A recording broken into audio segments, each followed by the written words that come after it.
ನಮಸ್ಕಾರ. ಕನ್ಯಾ ರಾಶಿಯವರೇ, ನಿಮ್ಮ ಜೀವನದಲ್ಲಿ ಒಂದು ಬಹುದೊಡ್ಡ ತಿರುವು ಬರ್ಲಿದೆ ಅಂತ ಗೊತ್ತಾ? ಹೌದು, ನಿಮ್ಮ ಹಣೆಬರಹವನ್ನೇ ಬದಲಿಸೋ ಶಕ್ತಿ ಇರೋ ಒಂದು ಸಮಯ ಹತ್ರ ಬರ್ತಿದೆ. ಬನ್ನಿ, ಈ ಕುತೂಹಲಕಾರಿ ಭವಿಷ್ಯದ ರಹಸ್ಯವನ್ನ ಒಟ್ಟಿಗೆ ನೋಡೋಣ. ನೋಡಿ, ಇದೇನೋ ಬರೀ ಮಾತ್ಗಳಲ್ಲ, ಇದು ಒಂದು ಭರವಸೆ. ಅಂದ್ರೆ ಇವತ್ತಿನವರೆಗೂ ಅನುಭವಿಸಿದ ಎಲ್ಲ ಕಷ್ಟಗಳು, ಹಾಕಿದ ಕಣ್ಣೀರು, ಸಹಿಸಿಕೊಂಡ ಅವಮಾನಗಳು ಎಲ್ಲದಕ್ಕೂ ಒಂದು ಅಂತ್ಯ ಸಿಗೋ ಕಾಲ ಬಂದಿದೆ. ಜೀವನದಲ್ಲಿ ಒಂದು ಹೊಸ ಬೆಳಕು ಮೂಡಲಿದೆ, ಹಾದಿ ಸುಗಮವಾಗಲಿದೆ. ಸರಿ, ಹಾಗಿದ್ರೆ ಮೊದಲು ಕನ್ಯಾರಾಶಿಯವರ ಮನಸ್ಸಿನೊಳಗೆ ಒಂದು ಸಣ್ಣ ಇಣುಕು ನೋಟ ಹಾಕೋಣ. ಏನಂತೀರಾ? ಅವರ ನಿಜವಾದ ಸ್ವಭಾವ ಏನು, ಮತ್ತೆ ಯಾಕೆ ಅವರ ಜೀವನದ ದಾರಿ ಇಷ್ಟು ದಿನ ಒಂದು ರೀತಿ ಮುಳ್ಳಿನ ಹಾದಿಯ ಹಾಗೆ ಇತ್ತು? ಈ ಪ್ರಶ್ನೆಗಳಿಗೆ ಉತ್ತರ ಹುಡ್ಕೋಣ. ಇಲ್ಲೊಂದು ತುಂಬಾನೇ ಇಂಟ್ರೆಸ್ಟಿಂಗ್ ವಿಷಯ ಇದೆ, ಕೇಳಿ. ಕನ್ಯಾ ರಾಶಿಯರು ಒಂದಲ್ಲ ಎರಡು ಜೀವನ ನಡೆಸ್ತಾ ಇರ್ತಾರೆ. ಒಂದು ಕಡೆ ನೋಡಿದ್ರೆ ಅವರದು ಬಂಗಾರದಂಥ ಮನಸ್ಸು, ಎಲ್ಲರಿಗೂ ಒಳ್ಳೇದ್ ಬಯಸೋ ಗುಣ, ಜೊತೆಗೆ ಅಪಾರವಾದ ಜವಾಬ್ದಾರಿ. ಆದ್ರೆ ಇನ್ನೊಂದು ಕಡೆ ಅವರ ಬದುಕಿನ ದಾರಿ ಮಾತ್ರ ಚಿಕ್ಕ ವಯಸ್ಸಿನಿಂದಲೇ ಕಷ್ಟಗಳು, ಮಾನಸಿಕ ಒತ್ತಡ ಮತ್ತೆ ಈಡೇರದ ಆಸೆಗಳಿಂದ ತುಂಬಿರುತ್ತೆ. ಅವರು ಅನುಭವಿಸೋ ಕಷ್ಟಗಳು ಒಂದೆರಡಲ್ಲ.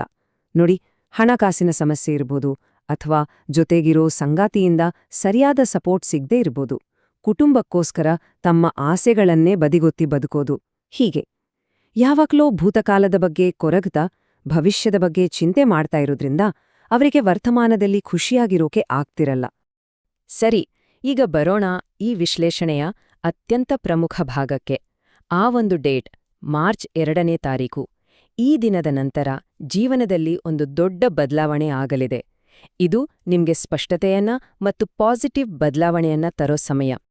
ಹಾಗಾದ್ರೆ ಇಷ್ಟೆಲ್ಲಾ ಸಮಸ್ಯೆಗಳಿಗೆ, ಈ ಅಡೆತಡೆಗಳಿಗೆ ನಿಜವಾದ ಕಾರಣ ಏನು?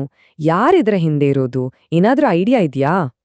ನೋಡಿ, ಜ್ಯೋತಿಷ್ಯಶಾಸ್ತ್ರ ಏನ್ ಹೇಳುತ್ತೆ ಅಂದ್ರೆ, ಎಸ್ ಅನ್ನೋ ಅಕ್ಷರದಿಂದ ಶುರುವಾಗೋ ಹೆಸರಿನ ವ್ಯಕ್ತಿಯೊಬ್ರು ಈ ಎಲ್ಲ ಅಡೆತಡೆಗಳಿಗೆ ಕಾರಣ ಆಗಿರ್ಬೋದು. ಇದು ಸ್ನೇಹಿತರಾಗಿರ್ಬೋದು, ಇಲ್ಲ ಸಂಬಂಧಿಕರೇ ಆಗಿರ್ಬೋದು. ಆದರೆ ಅವರ ಅಸಲಿ ಮುಖವಾಡ ಈಗ ಕಳ್ಚಲಿದೆ. ಈ ಸತ್ಯ ಗೊತ್ತಾದ ತಕ್ಷಣ ಏನಾಗುತ್ತೆ ಗೊತ್ತಾ? ತಮ್ಮ ಒಳ್ಳೆಯತನವನ್ನೇ ಜನ ಹೇಗೆಲ್ಲಾ ಬಳಸ್ಕೊಂಡಿದ್ದಾರೆ ಅಂತ ಕನ್ಯಾ ರಾಶಿಯವರಿಗೆ ಅರ್ಥ ಆಗತ್ತೆ. ಇದು ಜೀವನದಲ್ಲಿ ಕಲಿಯೋ ಒಂದು ದೊಡ್ಡ ಪಾಠ. ಭವಿಷ್ಯದಲ್ಲಿ ಯಾರ್ ಹತ್ರ ಹೇಗಿರ್ಬೇಕು ಅಂತ ಒಂದು ಗಡಿ ಹಾಕ್ಕೊಳ್ಳೋಕೆ ಇದು ಸಹಾಯ ಮಾಡುತ್ತೆ. ಈ ಅರಿವೇ ಮುಂದಿನ ಗೆಲುವಿಗೆ ಅಡಿಪಾಯ. ಒಮ್ಮೆ ಈ ಅರಿವು ಮೂಡಿತೋ ಅಷ್ಟೇ, ಅಲ್ಲಿಂದ ಶುರುವಾಗುತ್ತೆ ನೋಡಿ ಜೀವನದ ಪ್ರತಿಯೊಂದು ಕ್ಷೇತ್ರದಲ್ಲೂ ಪಾಸಿಟಿವ್ ಬದಲಾವಣೆಗಳ ಒಂದು ಹೊಸ ಅಧ್ಯಾಯ. ಇದನ್ನ ಸಮೃದ್ಧಿಯ ಯುಗದ ಆರಂಭ ಅಂತಾನೆ ಕರಿಬಹುದು. ಮೊದಲಿಗೆ ಕೆರಿಯರ್ ಮತ್ತೆ ಬಿಸ್ನೆಸ್ ವಿಚಾರಕ್ಕೆ ಬರೋಣ. ಇಲ್ಲಿ ಏನೆಲ್ಲ ಒಳ್ಳೇದಾಗತ್ತೆ ಅಂತ ನೋಡೋಣ, ಯಾಕಂದ್ರೆ ಇಲ್ಲಿ ಗಮನಾರ್ಹ ಯಶಸ್ಸು ಸಿಗೋ ಸೂಚನೆ ಇದೆ. ಕೆಲ್ಸ ಮಾಡೋರಿಗೆ ಪ್ರಮೋಷನ್, ಸ್ಯಾಲ್ರಿ ಹೈಕ್ ಸಿಗೋ ಚಾನ್ಸಸ್ ತುಂಬಾನೇ ಇದೆ. ನೀವು ಮಾಡ್ತಿರೋ ಕಷ್ಟದ ಕೆಲ್ಸಕ್ಕೆ ನಿಮ್ ಮೇಲಧಿಕಾರಿಗಳಿಂದ ಮೆಚ್ಚುಗೆ ಸಿಕ್ಕೇ ಸಿಗುತ್ತೆ. ಹೊಸ ಕೆಲ್ಸ ಹುಡುಕೋರಿಗೆ ದೇಶದಷ್ಟೇ ಅಲ್ಲ, ವಿದೇಶದಲ್ಲೂ ಒಳ್ಳೆ ಅವಕಾಶಗಳು ಸಿಗ್ಬಹುದು. ಬಿಸ್ನೆಸ್ ಮಾಡೋರು ಹೊಸ ಹೂಡಿಕೆ ಮಾಡೋಕೆ, ಬಿಸ್ನೆಸ್ ವಿಸ್ತರಿಸೋಕೆ ಇದು ಬೆಸ್ಟ್ ಟೈಮ್.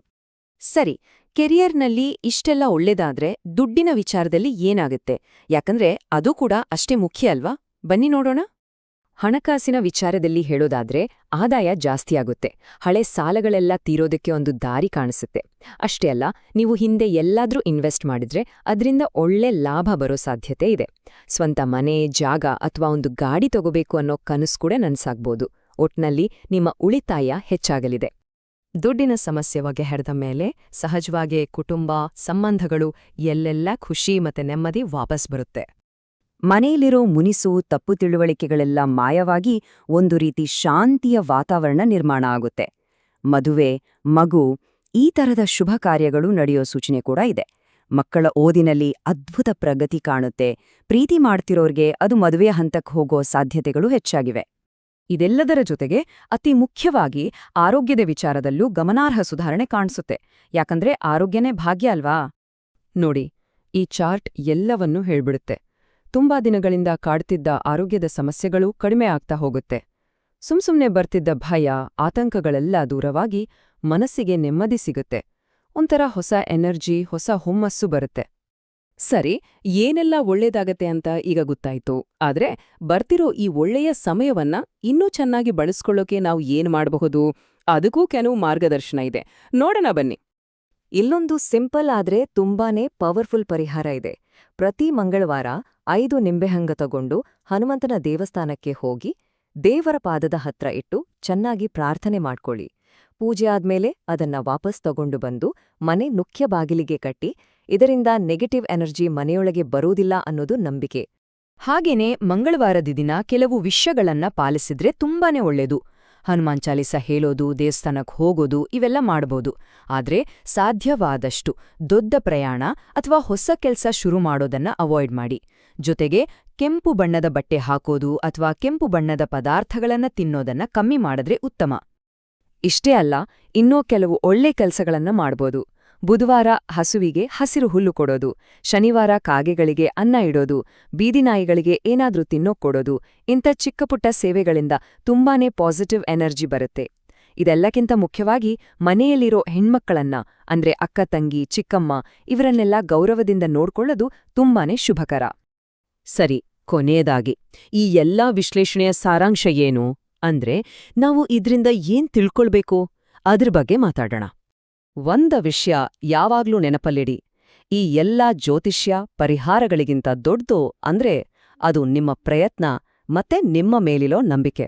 ಹೌದು, ನಿಮ್ಮ ಪ್ರಾಮಾಣಿಕ ಪ್ರಯತ್ನಕ್ಕೆ ದೇವರ ಮೇಲಿನ ನಂಬಿಕೆ ಸೇರಿದಾಗ ನಿಮ್ಮನ್ನ ತಡೆಯೋಕೆ ಈ ಜಗತ್ತಲ್ಲಿ ಯಾರಿಂದಲೂ ಸಾಧ್ಯವಿಲ್ಲ. ಈಗ ನೋಡಿ, ನಿಮ್ಮ ಮುಂದಿರೋ ದಾರಿ ಕ್ರಿಸ್ಟಲ್ ಕ್ಲಿಯರ್ ಆಗಿದೆ, ಅಡೆತಡೆಗಳೆಲ್ಲ ದೂರ ಆಗಿದೆ. ಹಾಗಾದ್ರೆ ಈ ಒಂದು ಸುವರ್ಣ ಅವಕಾಶವನ್ನ ಬಳಸ್ಕೊಂಡು ನಿಮ್ಮ ಭವಿಷ್ಯವನ್ನ ನೀವು ಹೇಗೆ ಕಟ್ಕೊಳ್ತೀರಿ ಯೋಚ್ನೆ ಮಾಡಿ, ಸರಿಯಾದ ಹೆಜ್ಜೆ ಇಡಿ. ಮುಂದಿಂದು ಖಂಡಿತ ಸುವರ್ಣ ಯುಗ.